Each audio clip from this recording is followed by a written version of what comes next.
Bonjour tout le monde. Mon nom c'est Ibrahim Gueye et je suis sûr que certains d'entre vous me reconnaissent déjà, qui ont déjà assisté à nos webinaires.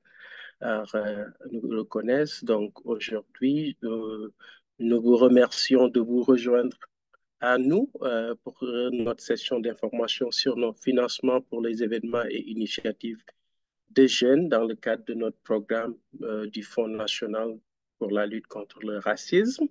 Je suis le directeur associé ici à la Fondation euh, canadienne des relations raciales. Donc, pour commencer, je voulais juste attirer votre attention sur le fait que cette session sera enregistrée et sera partagée à travers notre site web juste après la session ou bien le lendemain qui suit le lendemain ou demain, je veux dire. Aussi, la présentation vous sera envoyée pour votre référence. Ça, c'est fait. Donc, j'aimerais aussi, avant, présenter, je ne suis pas seul, on est toute une équipe derrière, l'équipe du département des investissements communautaires ici à la Fondation canadienne des relations raciales, ainsi que notre équipe régionale du Québec ici présente. Et j'aimerais commencer d'abord par présenter notre directeur régional, M. Shannon Ryan, qui est ici avec nous. Aussi, on a notre responsable une de nos responsables des partenariats, Sharon Pan, qui est ici avec nous.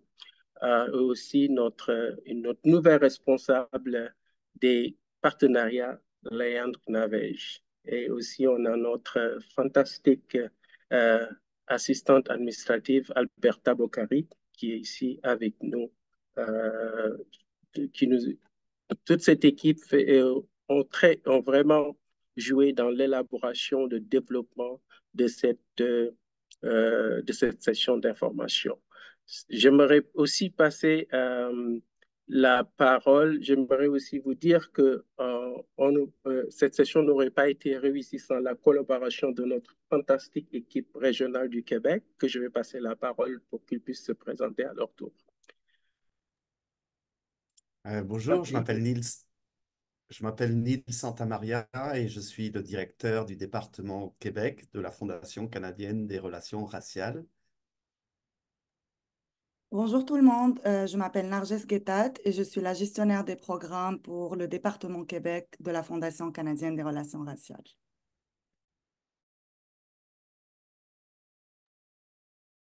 Merci beaucoup, nos chers collaborateurs du département régional de Québec. Mais avant de commencer la session, j'aimerais commencer par reconnaître que nous sommes situés en territoire autochtone, lequel n'a jamais été cédé. Et j'aimerais également reconnaître la terre sur laquelle je suis actuellement et le territoire traditionnel de nombreuses nations, dont les Mississauga de Credit, les Anishinaabe, les Chippewa, les Haudenosaunee et les Wendat, et qu'elle abrite aujourd'hui de nombreuses Premières Nations, Inuits et Métis. Nous reconnaissons également que Toronto est couverte par le traité 13 avec les Mississauga de Credit. Donc, je vais passer la parole maintenant à Neil pour débuter la session. Merci beaucoup, Ibrahima. Alors, la session d'aujourd'hui a pour but d'aider les demandeurs de subventions à mieux comprendre les exigences du financement des événements et des initiatives jeunesse du programme de Fonds national sur la lutte contre le racisme. Ceci dans le but de les outiller au mieux pour soumettre des candidatures solides qui répondent le mieux possible à aux critères de financement. Aujourd'hui, donc, nous aborderons les objectifs du Fonds national de lutte contre le racisme, les thèmes et les résultats attendus, les détails du financement et l'éligibilité, le processus de candidature et les types de soutien avant de passer à la période de questions-réponses. Vous pouvez nous soumettre vos questions en utilisant le petit bouton en bas de l'écran, le petit bouton Q&A. Nous les trierons tout au long de la session et nous aborderons la plupart d'entre elles au cours de cette période de questions-réponses.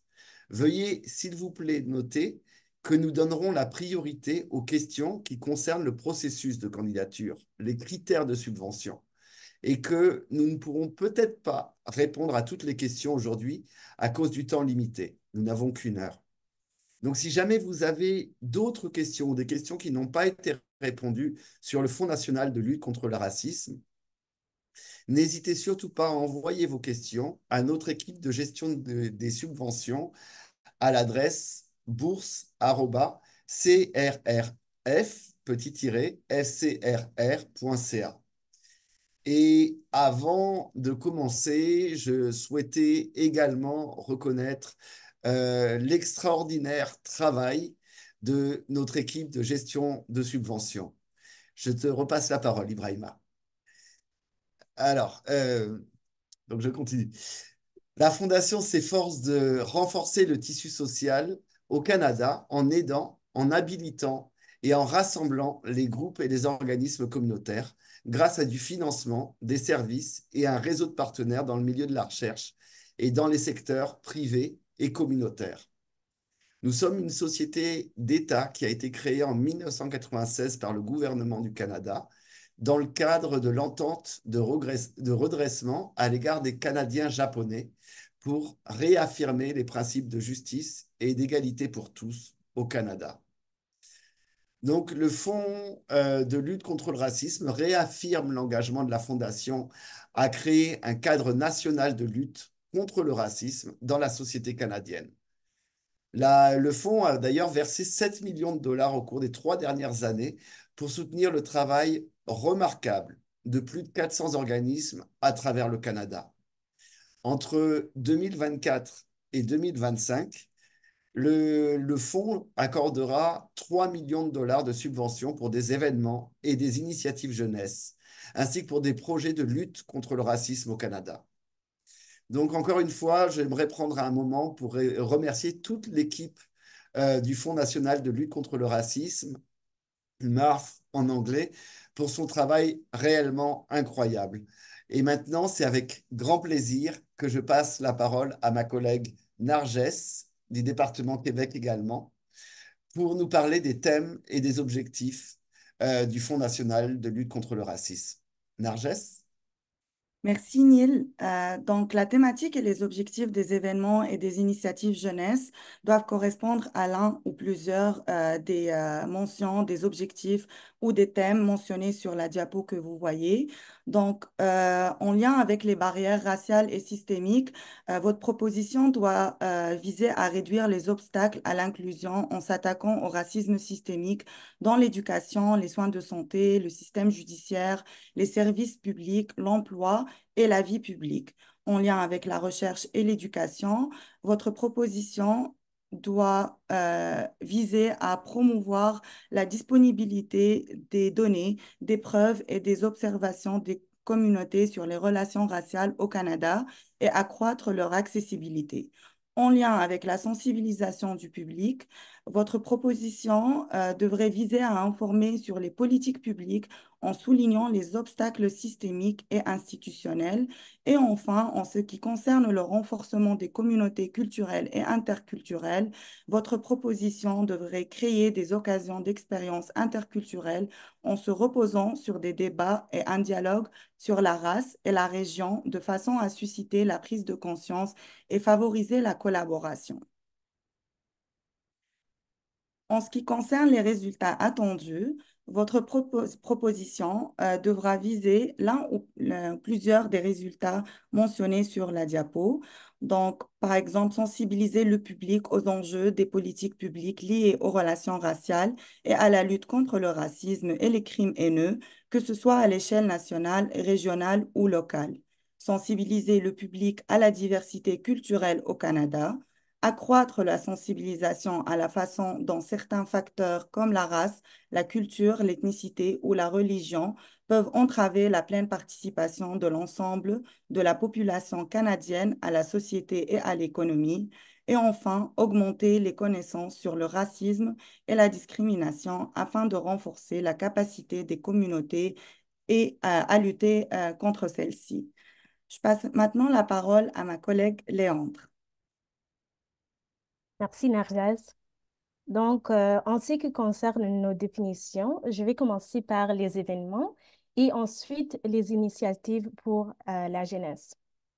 Donc, les événements sont des activités communautaires publiques, sociales et ou d'apprentissage qui sont planifiées et liées aux thèmes et aux objectifs du Fonds national de lutte contre le racisme. Il peut s'agir des conférences, des sommets, d'ateliers, des galas, des festivals, d'expositions et d'activités interculturelles ou axées sur la réconciliation. Les initiatives jeunesse sont des projets menés par des jeunes ou axés sur les jeunes. Et par jeunes, nous attendons des personnes âgées de moins de 30 ans. Les initiatives peuvent prendre la forme des conférences, des sommets, d'ateliers, etc., tout comme les événements. La différence ici, c'est l'implication des jeunes. Des exemples d'organisations ayant déjà bénéficié de fonds peuvent être consultés sur notre site Web. Les organisations admissibles au financement sont affichées ici à l'écran. Elles comprennent les organismes bienfaisance canadiens enregistrés tels que reconnus par l'Agence du revenu du Canada et les organismes et associations canadiennes à but non lucratif, les organismes des Premières Nations, des Inuits et des Métis. Les institutions publiques canadiennes non fédérales telles que les municipalités, les institutions provinciales, les conseils scolaires, les écoles, les collèges et les universités. Les organisations de base ou communautaires et les groupes d'étudiants populaires ou reconnus. Et enfin, les organisations syndicales. Donc, puisque cette question a été soulevée à plusieurs reprises lors du dernier cycle, nous tenons à souligner que les organisations de base et les groupes d'étudiants peuvent présenter une demande pour le volet d'événements et initiatives jeunesse. Ces groupes ne sont pas tenus d'avoir le statut d'organisme de bienfaisance, mais ils doivent être crédibles au sein de la communauté qu'ils servent. Un fiduciaire peut être exigé au stade du contrat en fonction de la capacité financière de l'organisation, mais cela sera déterminé au cas par cas suite à l'évaluation de la demande. Pour le montant et conditions du financement, nous consacrons 1 million de dollars à ces volets et les demandeurs peuvent obtenir jusqu'à 10 000 dollars maximum. Une seule demande est autorisée pour ces volets de financement. De plus, si votre demande est acceptée, vous pouvez vous attendre à recevoir 80% de fonds à la signature de votre contrat et vous recevrez le 20% restant après la soumission d'un rapport final. Donc, pour le frais, voici quelques exemples des frais admissibles et non admissibles. Je ne vais pas lire tout ce qui est à l'écran, mais par exemple, pour les frais admissibles, on a des personnels et d'encadrement. Des exemples des frais non admissibles incluent les frais liés à des activités politiques partisanes et par exemple aussi le coût des boissons alcoolisées. Et puis, il y en a plein d'autres aussi ici à l'écran. Et pour les dates clés. Donc, ce cycle de financement qui a débuté le 6 juin, elle se terminera le 31 juillet pour les événements et les initiatives qui auront lieu entre le 15 septembre et le 30 juin de l'année prochaine. Donc, je répète, tous les événements et initiatives proposés doivent inclure un échéancier détaillé et la date d'achèvement qui doit être au plus tard le 30 juin 2025. Et d'autres dates clés pour garder en tête, les candidats retenus seront contactés à la mi-septembre 2024 pour confirmer le financement et pour recevoir leur contrat de subvention. En général, les fonds seront versés 1 ou 2 semaines après la réception d'un contrat, mais cela dépend également des négociations contractuelles. Et donc, renseignez-vous sur les délais lors de la planification et la soumission de votre demande. Enfin, le rapport final doit être soumis sur la plateforme SurveyMonkey dans les 60 jours suivant la fin de votre projet ou initiative.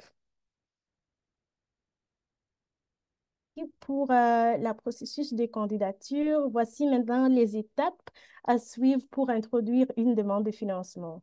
À noter, le demandeur ou utilisateur doit être un membre du personnel ou du conseil d'administration de l'organisation. Les parties externes ne sont pas éligibles pour postuler au nom de l'organisation.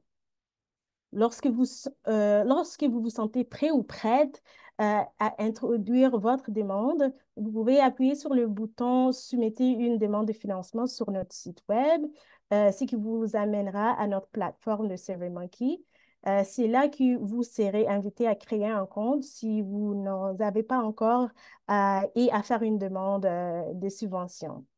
Si vous souhaitez voir les questions à l'avance, notre site web contient également le formulaire de candidature au format PDF.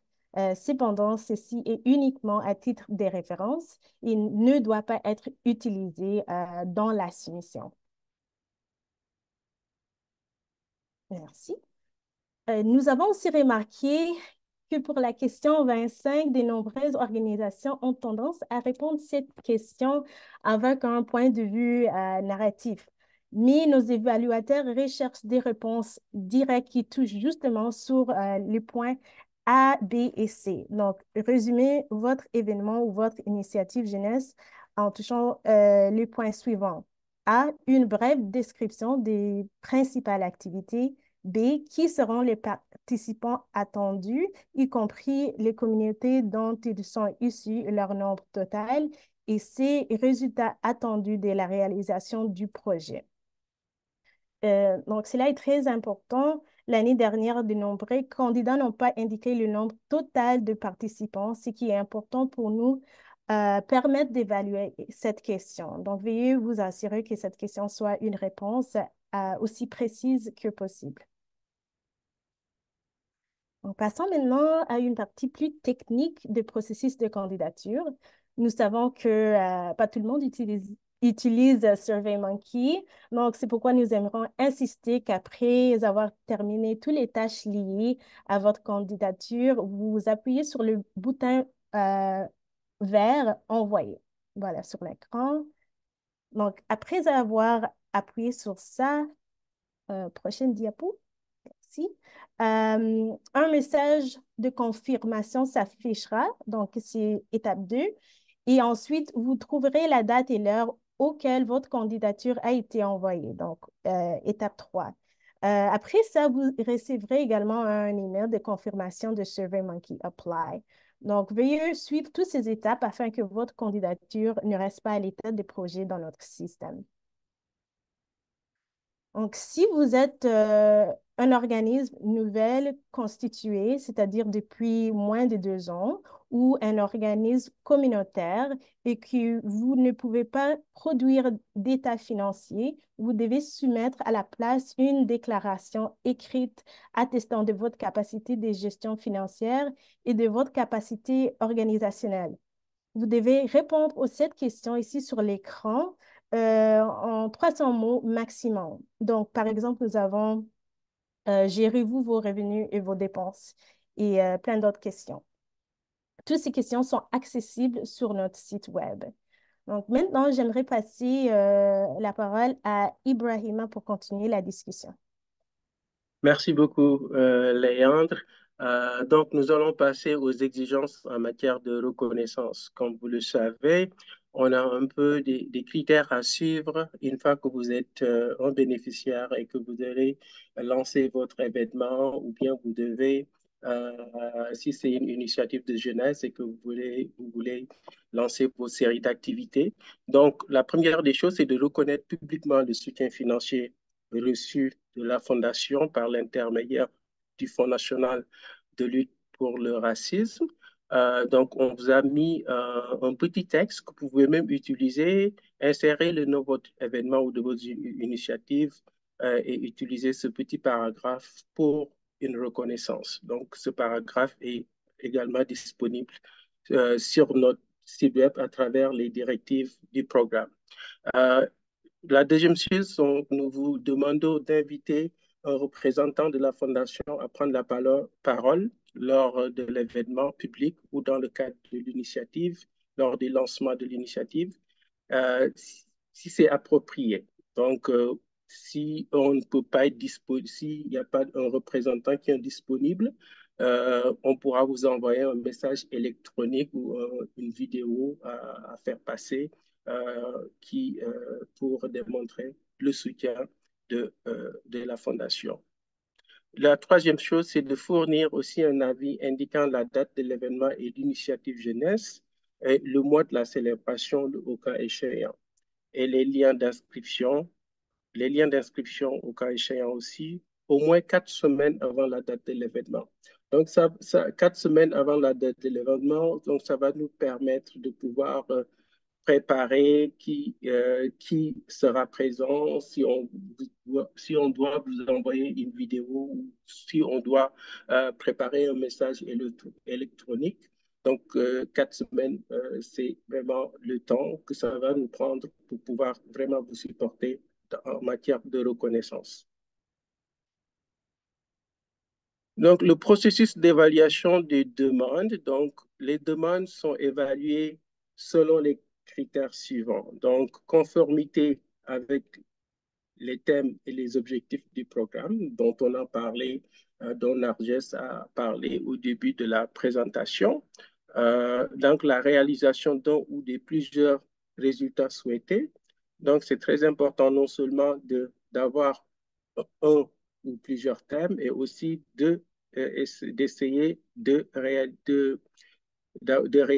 de viser un ou plusieurs résultats attendus.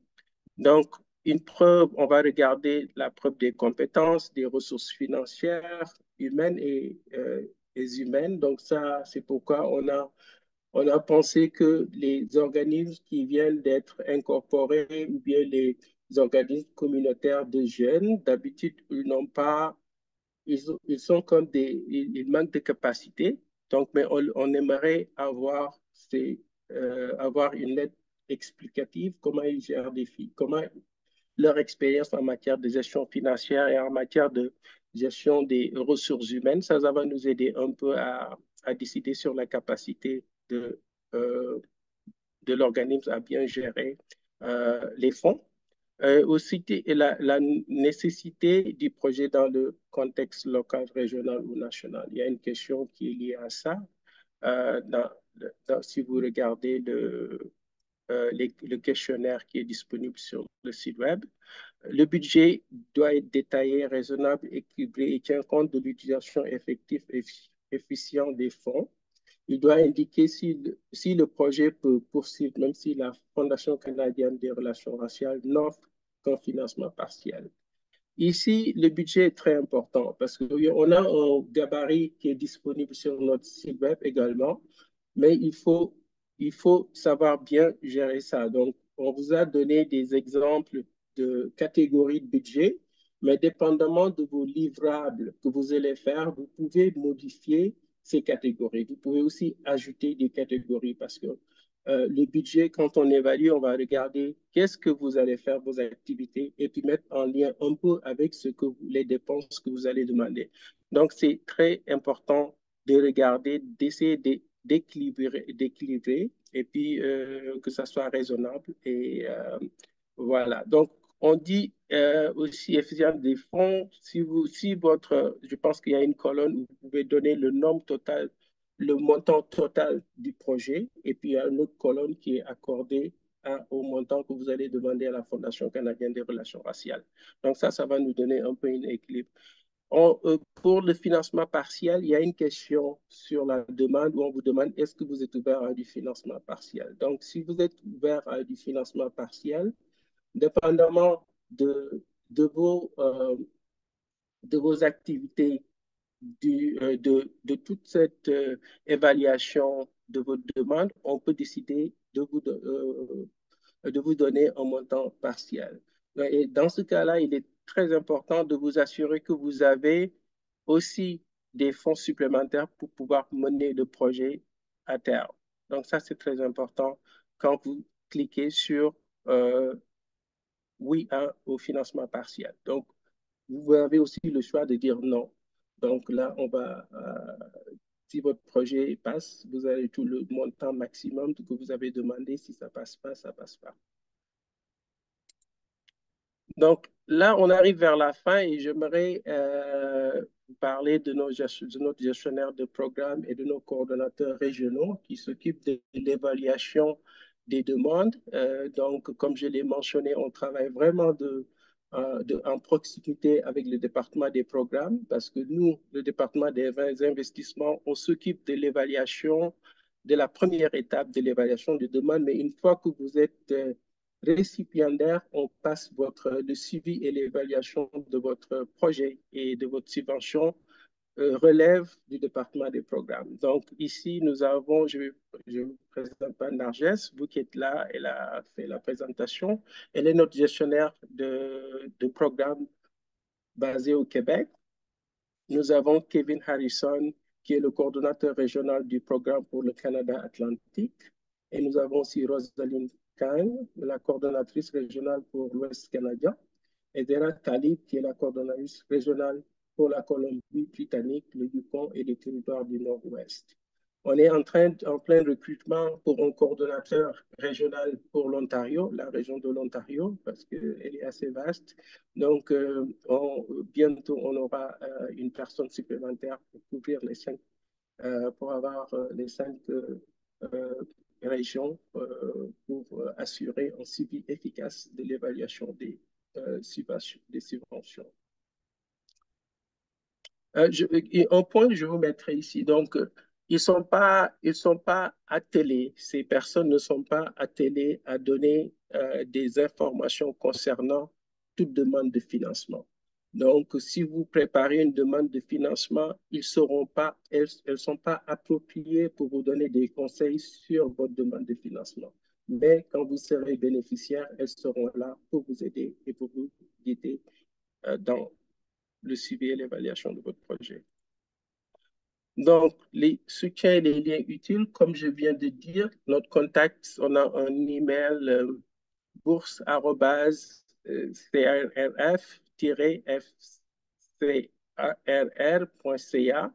Donc, pour toute question relative à une demande de financement pour plus de clarité sur les sessions, les directives du programme et toute autre demande liée à une demande de financement, veuillez envoyer ça, utiliser ce courriel et mettre candidature pour le Fonds national de lutte contre le racisme parce qu'on a beaucoup de programmes en ce moment et on utilise à peu près le même courriel. Donc, pour une réponse rapide et efficace, donc il faut mettre candidature pour le fonds. On sait que maintenant, c'est le moment, on a une date limite, donc on va prioriser ces questions-là pour vous donner une réponse 24 à 72 heures. Les lignes directrices, très importantes, donc c'est sur le site web, accompagné d'un document questions et réponses. Donc, on a vraiment créé des questions et des réponses pour vous aider, pour vous accompagner. Donc, j'exhorte tous les demandeurs non seulement à assister à cette présentation, mais à prendre le temps de regarder les lignes directrices et les questions, le document des questions et des réponses où on a essayé d'être vraiment plus spécifique pour guider. Donc là, c'est la période des questions et réponses. Je vais passer la parole à Léandre et à Narges. Merci. Merci beaucoup, Ibrahima. Donc, on en a reçu quelques-unes. Avec Léandre, on a répondu à certaines questions. Mais pour commencer, j'aimerais rappeler que le plafond de ce financement est de 10 000 $ et ainsi passer aux questions. Donc, première question, c'est environ combien de demandes recevez-vous et combien en financez-vous? On nous demande aussi combien d'initiatives ou d'événements avions-nous financé l'année passée. Donc, moi, je ne suis pas ici l'année passée, mais je sais que c'est presque, je vois, 1000 qu'on a reçus pour ces volets et on n'a pas pu donner le financement pour tout le monde. Je crois en total, on a reçu 11 000 et puis on a pu donner juste 1000 maximum de l'enveloppe qu'on avait. Peut-être, ouais. Merci Léandre. Un projet peut-il être un produit réalisé avant le 30 juin, mais qui sera utilisé en pérennité? Donc, pour ça, c'est vraiment les événements et initiatives. Ibrahima, je vais te passer la parole aussi. Oui, merci. En fait, on ne peut pas faire d'irrétroactif. Si vous avez déjà tenu votre projet ou votre événement, c'est passé.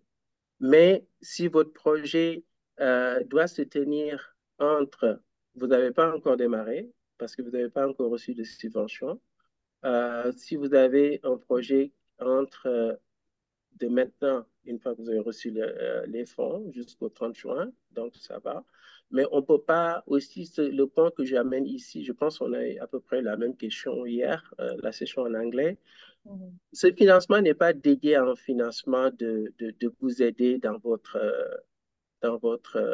la continuité de vos activités, en fait. C'est pour un événement spécifique, un projet spécifique avec une durée spécifique qui ne dépasse pas le 31 mars 2025. Merci Ibrahima et Léandre. Question suivante. Je voudrais savoir si le même organisme pourrait présenter deux demandes pour deux projets différents, donc initiatives ou événements différents. Non. Non, c'est comme on l'a dit dans la présentation, c'est une demande par organisation. Donc, c'est à vous de voir si vous choisissez le volet initiative jeunesse ou le volet événement pour déposer. Mais c'est une demande cette fois-ci par organisation. Est-ce que c'est la même réponse si l'événement se passe dans deux régions ou deux provinces différentes du Canada? C'est la même réponse parce que ce qu'on évalue, on n'évalue pas en fait l'événement, on évalue la demande de l'organisme, on évalue la demande. Donc, on regarde les capacités financières, on regarde l'équipe, on regarde le site web, on regarde tout pour pouvoir subventionner un organisme. Okay? Donc, si on voit qu'il y a un organisme qui a deux demandes sur le pipeline, de facto, c'est éliminé. Merci beaucoup. Qu'est-ce que vous entendez par lettre d'explication financière? Bonne question. Donc, on vient d'ajouter ça cette année. Et puis, donc, au lieu d'état financier, cette année, nous offrons aux organismes la possibilité de soumettre cette lettre. Et les questions sont sur le site web. Il y a 7 questions. Donc, c'est vraiment pour savoir comment vous gérez l'argent, vos finances. Et c'est ça, c'est qu'on recherche avec cette question. Merci Léandre. Avons-nous la possibilité de discuter avec un représentant pour des questions de clarification? Malheureusement, à ce point, si on a la capacité et ressources humaines ne nous permet pas de pouvoir faire ça. Donc, et c'est la même chose, on ne sera pas en mesure si votre demande est refusée, malheureusement, nous ne serons pas en mesure de faire une conversation téléphonique ou des emails spécifiés pour votre demande, malheureusement, par manque de capacité. Donc, on ne peut pas on peut pas vous promettre que ça se fera. Merci Ibrahima. Et juste pour confirmer et rappeler que toutes les informations sont disponibles sur notre site web avec tous les détails et des exemples fournis pour vous accompagner dans votre demande. Euh, la question suivante concerne les universités et on nous demande s'il y a des critères spécifiques ou additionnels pour les demandes provenant d'universités. Non, il n'y en a pas. C'est les mêmes critères que tout le monde doit suivre. Et donc aussi, je vais essayer de trouver, mais sur notre site web, on a les critères essentiels requis et puis aussi full qui sont optionnels, quoi. Et ouais, je vais essayer de trouver, mais c'est sur notre site web aussi. Excellent. Merci beaucoup. J'aimerais juste ajouter ça. Donc, je pense qu'on l'a mentionné dans la présentation. Il faut que vous soyez reconnu.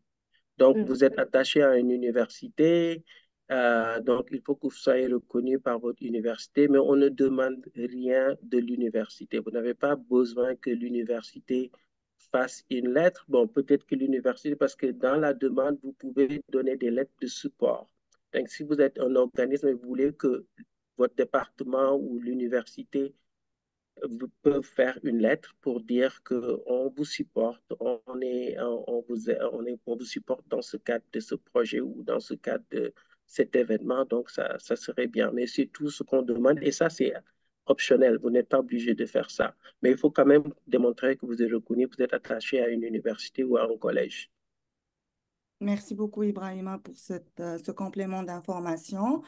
On nous demande si on répond non à la question si on est ouvert au financement partiel, est-ce que c'est un risque que nous prenons de ne pas recevoir aucun fonds de la part de la Fondation?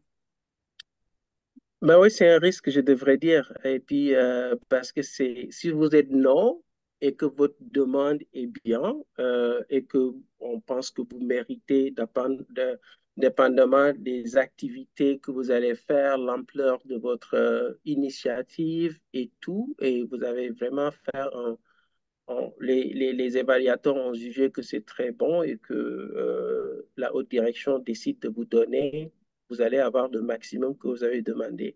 Mais si jamais on dit que c'est non, c'est non. Et si vous dites oui, donc la même chose, le même processus va y aller. Donc, c'est pas parce qu'on va décider de donner à des gens le montant maximum. Le financement partiel dépend de plusieurs critères de votre demande, de ce que vous allez dire que vous allez faire, aussi du montant disponible pour ce volet. Donc, parce que c'est très compétitif, n'oubliez pas ça. Et des fois, on a comment on appelle ça, des demandes qui sont très bien, et puis on aimerait vraiment, on peut peut-être subventionner ici et là. Et ça aussi, j'aimerais ajouter, on essaie aussi d'être l'équité au niveau régional. Donc, parce qu'on essaie de subventionner partout au Canada et des fois, les moyens ne sont pas là. Donc, on va dire, écoute, on peut vraiment essayer de voir comment on peut supporter cet organisme dans la région de l'Atlantique et puis un autre dans les territoires du Nord. Donc, tout ça, ça rentre en jeu dans la façon dont on départage. Mais c'est un risque à prendre. Merci, Ibrahima. Euh, Est-ce que les unités de santé publique sont éligibles et peuvent appliquer pour une subvention? Tous les organismes, comme on l'a mentionné, la liste sur les organismes qui sont éligibles, en notant que vous n'êtes pas un organisme du fédéral, vous êtes éligible et que vous êtes un organisme de charité et votre projet porte sur des questions de charité, a un impact au niveau du public et puis est vraiment aligné avec le thème et les objectifs, voilà, votre organisme est éligible. Merci. Euh, Est-ce qu'on doit déposer des états financiers? Et je complète la question. Est-ce que les états financiers doivent être audités? Est-ce qu'on peut déposer les états financiers de l'année dernière? Euh, je, je peux essayer, mais ils ne doivent pas être audités, je vois, pour ce volet. Et est-ce que la deuxième partie de la question? Est-ce que c'est correct de déposer les états financiers de l'année dernière vu que l'année est en cours actuellement? Donc, Oui, donc c'est le plus récent qui est Ouais, complet. voilà. Voilà, en fait, pour ce volet, les états financiers nous aident vraiment, comme je l'ai dit, dans l'évaluation de vos capacités financières à gérer les fonds, comme Léandre l'a si bien répondu tout à l'heure. Donc, essayez de nous donner vos états financiers les plus récents. Si vous en avez pas du tout et que vous venez d'être incorporé il y a 2 ans, où vous êtes un petit organisme à but communautaire qui essaie de former son équipe et tout, et que vous venez de démarrer, essayez de répondre aux questions de façon succincte pour et soumettre la lettre d'explication financière. Mais pour ce volet-ci, comme on l'a dit, vous pouvez, si vous avez si vos états financiers sont audités, vous pouvez les donner, mais si c'est pas obligatoire que ça soit audité. Merci, Ibrahima. J'ai des questions concernant la population desservie en termes de jeunesse. Donc, je pense que c'est l'opportunité d'expliquer l'initiative jeunesse et la différence avec les événements et comment on définit un public jeune à la Fondation. Oui, donc pour nous, quand on parle de jeunes, c'est moins de 30 ans. J'expliquais pendant la présentation qui aussi pour le volet des initiatives jeunesse, c'est soit les jeunes sont impliqués dans la conception et la réalisation du projet, ou bien ils sont le bénéficiaire principal. Donc, c'est deux côtés pour les initiatives jeunesse. Merci, Léandre. Y a-t-il un quota de financement par province? Non, nous n'avons pas de quota par province. On va regarder, comme je viens de le dire tout à l'heure, essayer d'être en matière d'équité régionale parce qu'on aimerait être représentatif, mais il n'y a pas de quota. Donc, on n'a pas de côté, mais dans l'évaluation et dans la distribution des fonds, on va vraiment, l'un des critères qu'on regarde quand on distribue, c'est l'équité au niveau en matière régionale. Mais il n'y a pas de quota. Merci. Une question par rapport à ce qui a été dit et répondu durant l'infosession. Selon vos réponses, cela veut-il dire que le financement ne peut pas être accordé pour un événement qui est organisé chaque année? Ça dépend, parce que je pense dans le passé, on a des festivals qui se font chaque année et qui reviennent. Donc ça peut se faire, il n'y a pas de problème. Mais il faut, si vous avez déjà reçu une demande qui est en cours, moi, je vous conseillerais pour le même événement, vous allez pas, on ne va pas faire comme en anglais, on dit du double dipping là. Vous n'avez pas encore fini cet événement, vous n'avez pas encore déposé votre rapport final, donc on ne pourra pas faire ça. Mais vous pouvez déposer pour un autre événement. Mais si par exemple, on a subventionné un festival ou un événement l'année passée, vous avez fini tout, vous avez fourni votre rapport final, vous avez reçu votre paiement final, donc vous pouvez revenir avec ce même festival ou ce même événement. Merci, Ibrahima. Doit-on absolument avoir un numéro de charité pour appliquer ou être un organisme communautaire est suffisant pour soumettre une demande? Vous n'êtes pas obligé, mais si je me souviens bien, parce que je me mélange un peu avec le volet projet, qui est un peu plus rigoureux dans le processus que le volet événement où on est plus souple, plus flexible. Mais je pense que si vous n'êtes pas un organisme, si vous n'êtes pas un organisme charité dans le questionnaire, vous pouvez juste dire non et ça va pas vous limiter. Vous pouvez continuer à faire votre demande parce que ce n'est pas obligatoire. Mais si vous l'avez, vous pouvez, vous pouvez aussi vous dites oui et vous pouvez le donner. Léandre, vous avez des Oui, choses à... non, je voulais juste, je suis d'accord, c'est ça, exactement. Super, c'est ça. Donc, c'est pas obligé. Vous choisissez non, vous passez à la prochaine question. Vous choisissez oui, vous mettez le numéro. Merci.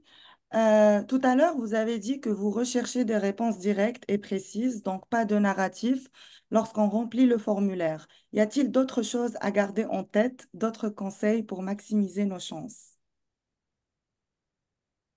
Être succinct, c'est très bien parce que vous savez, on reçoit beaucoup de demandes. Donc, être le plus succinct possible et puis de répondre aux questions. La première question, la liste des activités, le nombre, le numéro, le B, Moi, je trouve que les meilleures demandes qu'on a vues, c'est les gens qui commencent par A, voilà ce que je vais faire. B, voilà. C, tac. Ça nous donne un peu une idée de ce qu'on cherche. Parce que ça nous aide aussi être le plus quantitatif possible. Si vous devez faire 2 événements, nombre de participants, quand vous pensez avoir on vise à avoir 300 participants, mettez, nous visons 300 participants. D'où ils viennent, nommez-là d'où ils viennent. Donc, c'est choses plutôt spécifiques. Si on vous demande le nombre, il faut être quantitatif. Et il faut être aussi, je sais pas, si vous avez le temps de donner des exemples, je ne sais pas, ça c'est même plus pour le projet, pour les événements de projet, mais être un peu plus spécifique, donner des données si vous en avez, ça aide beaucoup. Sur tous les besoins de la communauté. Je ne parle même pas juste de la question 25 est très importante, mais l'autre question les besoins au niveau de la communauté. Si vous avez fait des petites recherches, je ne sais pas moi, si vous avez euh, travaillé déjà dans ce domaine et vous avez voyé qu'il y a un need pour un événement, excusez-moi, il y a un besoin pour un événement, pour une initiative, dépendamment de votre travail passé sur le terrain et que vous avez des données, mettez-les brièvement. Donc, ce sont petites astuces que je peux vous donner quand vous rédigez une demande, quand vous répondez à nos questions. Oui. Et juste pour ajouter aussi, on l'a dit, mais regardez le site web aussi pour les lignes directives. Il y a plein d'informations là-bas et ça vous aidera dans votre soumission aussi. Merci beaucoup. On a des questions un peu spécifiques. Peut-être que ça donnerait des réponses à d'autres personnes aussi. Donc, nous sommes une organisation qui sensibilise contre la discrimination selon l'apparence physique. Est-ce que nous sommes admissibles à soumettre une demande? En fait, l'admissibilité ne dépend pas de votre mission. L'admissibilité de soumettre une demande, c'est l'éligibilité. Est-ce que vous êtes éligible à demander? Maintenant, une fois que vous êtes éligible, ce que vous faites, l'idée de l'initiative jeunesse que vous avez ou l'idée d'événement que vous avez, assurez-vous que ça s'aligne avec un ou plusieurs objectifs qu'on a listés au début de la présentation et que vous pouvez, comment dire, atteindre un ou plusieurs des résultats attendus qu'on a aussi. C'est ça l'idée en fait. Nous, on ne peut pas vous dire, ah, ça c'est une bonne idée, donc vous pouvez postuler, mais c'est à vous de faire le travail. Mais une fois que votre organisme est éligible, il n'y a pas de limite d'événement, il n'y a pas de limite de type d'événement, en autant que votre événement que vous voulez faire ou bien votre initiative de jeunesse s'aligne avec nos objectifs. Merci, Ibrahima. Léandre, est-ce que tu as quelque chose à ajouter? Non, bien dit. Parfait. Est-ce qu'un organisme religieux avec un volet jeunesse pourrait déposer une demande dans ce cas? Oui, si un organisme religieux est éligible, oui. Parfait. La présentation a parlé de la mise en place d'événements entre le 15 septembre 2024 et le 30 juin 2025. Qu'en est-il des événements qui commencent justement mi-septembre? Comment est-ce qu'ils sont éligibles? Ben, ils sont éligibles parce que si on dit, la présentation dit les événements qui commencent le 1er septembre, c'est ça?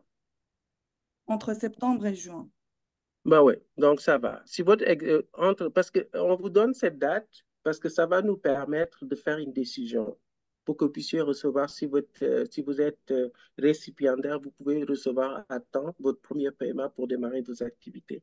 Donc, on vous donne cette échelle entre septembre et mars 2025 pour pouvoir recevoir l'argent, mettre en place votre événement ou bien votre initiative de jeunesse et puis fournir le rapport final. Merci. Mhm. Le fait qu'il s'agisse d'un organisme jeunesse géré par des jeunes de 18 ans et plus peut-il poser problème ou constituer une barrière pour l'obtention d'une subvention jeunesse, ils disent.